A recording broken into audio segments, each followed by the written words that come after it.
स्वागत है आपका देवभूमि समाचार में। मैं हूं आपके साथ जूही सिंह और बढ़ते हैं खबरों की ओर। देहरादून से एक बड़ी खबर सामने आ रही है। आज होगी धामी कैबिनेट की बैठक।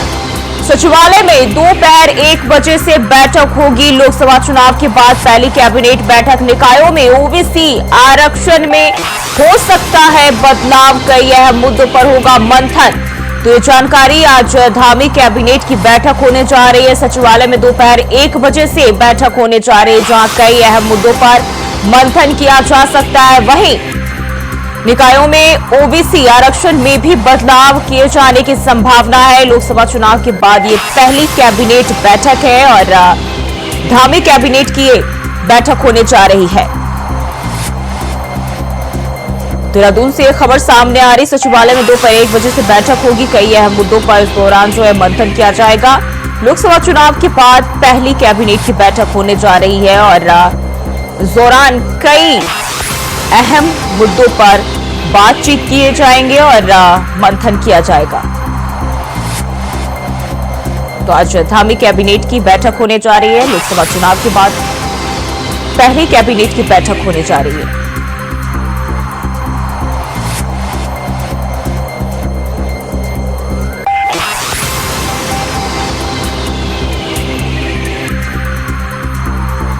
देहरादून से जानकारी के अहम मुद्दों पर जो है इस दौरान मंथन किया जाएगा और धामी कैबिनेट की आज बैठक होने जा रही है। लोकसभा चुनाव के बाद पहली कैबिनेट की बैठक है और सचिवालय में इस बैठक का आयोजन किया जा रहा है। और इसी खबर पर ज्यादा जानकारी के साथ देहरादून से अभय कैंतुरा हमारे साथ जुड़ गए। अभय, लोकसभा चुनाव के बाद जो है पहली कैबिनेट की बैठक जो है धामी सरकार की होने जा रही है, क्या जानकारी मिल रही है इसे लेकर?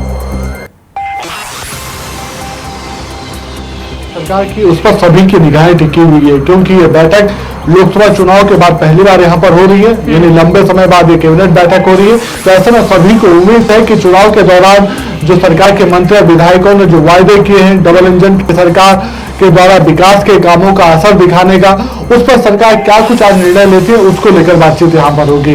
ये कहा जा सकता है कि आज मंत्रिमंडल में सीधे तौर पर विकास के जो रोड मैप होगा सरकार का आने वाले दिनों में किस प्रकार से सरकार काम करेगी उसको लेकर मंत्रिमंडल के बीच में चर्चा होगी और अहम निर्णय यहाँ पर लिए जा सकते हैं। कई विभागों के, जिसमें आप कह सकते हैं कि राजस्व विभाग हो गया, वित्त विभाग हो गए, खनन हो गया, आवास हो गया, शहरी विकास हो गया, स्वास्थ्य हो गया, उन सभी विभागों के भी जो प्रस्ताव होंगे उसको लेकर मंथन वहां पर किया जाएगा।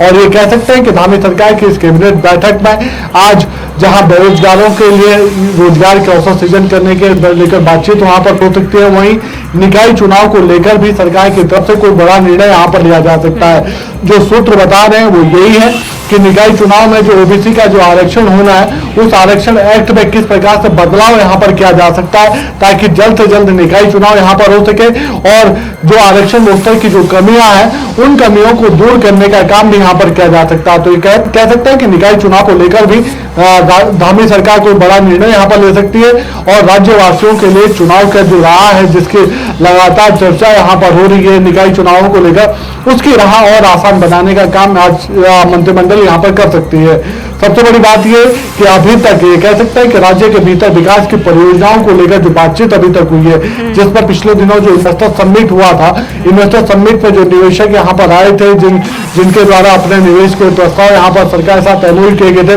उसमें कितनी ग्राउंडिंग अभी तक हो पाई है। सबसे बड़ी बात यह है कि राज्य सरकार की जो प्राथमिकता है यानी रोजगार सृजन और उत्तराखंड में आजीविका जो से जुड़े हुए जो उद्योग है उनको किस प्रकार से धरातल पर उतारना है, उसको लेकर जो सरकार की प्राथमिकता है उस पर क्या अभी तक सरकारी मशीनरी काम कर पाई है उसको लेकर भी बातचीत यहाँ पर होगी। तो ये समझा जा सकता है कि धामी सरकार की इस कैबिनेट बैठक पर सभी की निगाहें अब देखना यही होगा कि जब आज सचिवालय में दोपहर 1 बजे से धामी सरकार की बैठक होगी तो सरकार की तरफ से क्या कुछ अहम निर्णय लिए जा सकते हैं। जी अभय, इस दौरान ये भी बताया जा रहा है कि जिस तरीके से जो गरीब तबके के लोग हैं उनकी लड़कियों की शादी को लेकर भी धामी सरकार कुछ फैसले सुना सकती है, इस दौरान कुछ निर्णय ले सकती है।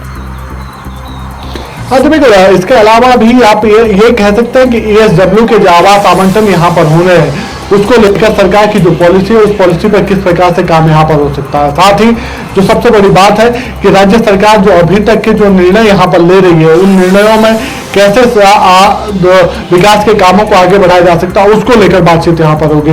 तो ये कह सकते हैं कि धामी सरकार लगातार विकास के काम कर रही है और उन विकास के कामों से कैसे ये चीजें बढ़ेंगी उसको लेकर बातचीत आज यहाँ पर हो सकती है। सभी मंत्रिमंडल के जो सदस्य हैं वो आज की इस कैबिनेट बैठक में मौजूद रहेंगे और कोशिश यही है कि जो सरकार की जो योजनाएं हैं उन योजनाओं को धरातल पर उतारा जा सके और विकास का योजनाओं का लाभ सरकार को मिल सके, उसके लिए प्रयासरत यहाँ पर सरकार दिखती हुई नजर आ रही है। जी अब है बात करें जिस तरीके से बताया जा रहा है 2 सीटों उपचुनाव भी होने वाले हैं, क्या इसको लेकर भी इस दौरान कुछ रणनीति बनाई जा सकती है धामी कैबिनेट में? देखिए सबसे बड़ी बात है कि कैबिनेट में तो राज्य के विकास को लेकर ही खाका यहाँ पर तैयार हो सकता है, लेकिन इतना जरूर कहा जा सकता है कि भाजपा के स्टार प्रचारकों के साथ साथ सरकार की जो उपलब्धियां हैं, सरकार की जो उपलब्धियां अब तक रही है उन उपलब्धियों को कैसे और विस्तृत रूप से बड़ा किया जा सकता है, कौन से ऐसे मुद्दे हैं जो जनता के बीच में इस समय लाए जा सकता है उसको लेकर बातचीत यहाँ पर होगी।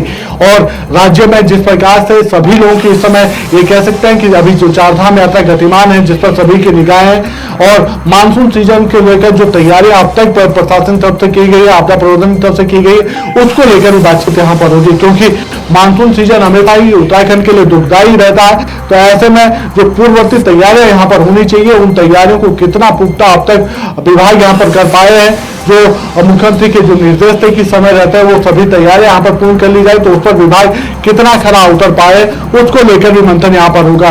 और साथ ही उत्तराखंड में जो संभावित जो ऐसे दुर्घटना जो क्षेत्र या ऐसे मानसून सीजन में जो सेंसिटिव जो जोन है उन क्षेत्रों में किस प्रकार से कर्मचारियों की तैनाती वहां पर की जा सकती है ताकि किसी भी आपदा की घटना में राहत बचाव के काम में कम से कम समय वहां पर लग सके और लोगों को त्वरित लाभ वहां पर मिल सके, उसको लेकर क्या कुछ प्लानिंग यहाँ पर होगी तो उसको लेकर बातचीत भी आज की कैबिनेट बैठक में होगी।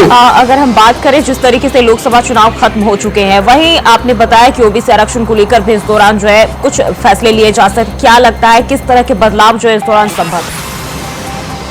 देखिए सबसे बड़ी बात यह है कि जो निकाय चुनाव को लेकर सरकार काफी गंभीर यहाँ पर नजर आई थी और जिन चीजों को लेकर अभी तक की जो प्रक्रिया में अधूरेपन से देखने को मिल रही थी या जिसके चलते देरी अभी तक निकाय चुनाव में हो रही थी उसको समय रहते हुए सरकार पूरा करना चाहती है, क्योंकि मामला हाईकोर्ट पर भी है और हाईकोर्ट की तरफ से भी 2 बार सरकार को निर्देशित किया जा चुका है कि तय समय पर निकायों के चुनाव यहाँ पर करा लिए जाए ताकि सीधे तौर पर जो निकायों का जो कामकाज है वो प्रभावित ना हो, जनता को उसका लाभ मिल सके।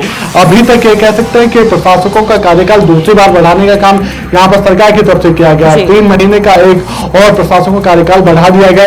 तो ऐसे में सरकार चाहती है कि इस दौरान जो कमियां है खासतौर पर जो आपके आरक्षण से जुड़े हुए जो रोस्टर है जिस पर अभी तक काम नहीं हो पाए थे उसको तय समय पर पूरा करना है। अगर ओबीसी आरक्षण में किसी प्रकार का कोई बदलाव यहाँ पर करना है तो उस बदलाव में किस प्रकार से काम किया जा सकता है और राज्य की जो ये कह सकते हैं कि निकायों की जो प्रदृश्य वाली पृष्ठभूमि है उस पर किस प्रकार से खरा उतारा जा सकता है उसको लेकर बातचीत होगी। इसके अलावा मतदाता सूची हो गया या फिर दूसरे जो विकास के जो काम है जो निकायों में लंबे समय से पेंडिंग पड़े हुए थे जिसको लेकर मंजूरी दी जा चुकी तो उस पर कैसे काम यहाँ पर सरकार करेगी उसको लेकर बातचीत यहाँ पर होगी।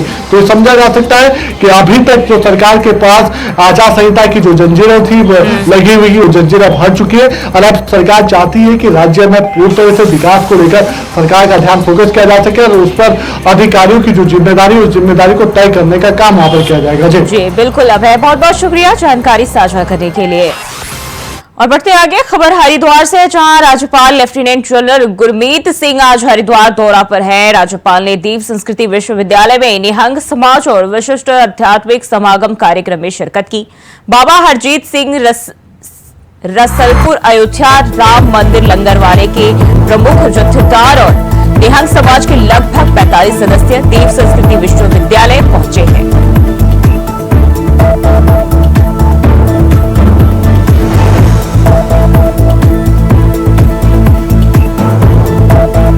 हरिद्वार में राज्यपाल गुरमीत सिंह और देव संस्कृति विश्वविद्यालय पहुंचे। और एक खबर देहरादून से, जहां कांग्रेस के प्रदेश अध्यक्ष करण माहरा ने आंदोलन का ऐलान किया है। उन्होंने देश भर में नीट यूजी और यूजीसी नेट की परीक्षा को लेकर उठे विवाद को लेकर बीजेपी की सरकार पर युवाओं के हित से खिलवाड़ का आरोप लगाया है। इसके साथ ही शैक्षणिक संस्थानों में संघ पृष्ठभूमि के लोगों की नियुक्ति पर भी करण मारा ने सवाल उठाए। करण मारा ने कहा कि आज पूरे देश के युवा एक के बाद एक पेपर लीक होने से परेशान हैं, वे खुद को ठगा महसूस कर रहे हैं। भारतवर्ष में पूरी तरीके से व्यवस्था एक चरमराई हुई है।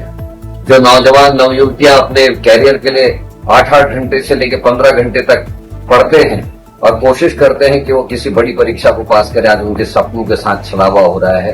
पूंजीपतियों के बच्चे और हाकम सिंह जैसे लोग उनके हकों को छीनने के लिए रणनीतियां तैयार कर रहे हैं। भारतीय जनता पार्टी की सरकार ने पूरे देश में व्यापम के बाद लगातार इस तरह के घोटाले करने शुरू किए। उत्तराखंड में इसकी बानगी के रूप में आप देखें, SSC भर्ती घोटाला और पटवारी पेपर लीक बहुत बड़े घोटाले थे, जिसमें छात्रों के ऊपर लाठीचार्ज किया गया, उनके हकों को छीनने का काम किया। आज यूजीसी के नीट और NEET के पेपर्स लीक हुए, एक को सरकार ने निरस्त किया है और दूसरा अभी तक निरस्त नहीं किया है। लगातार बीजेपी के लोग, बीजेपी की सरकारें, नरेंद्र मोदी, अमित शाह और इनके मुख्यमंत्री लोग लगातार ऐसे लोगों को संरक्षण दे रहे हैं जो इस तरह के कृत्यों में हैं। और रुकते हैं एक छोटे से ब्रेक के लिए, फौरन हाजिर होते हैं।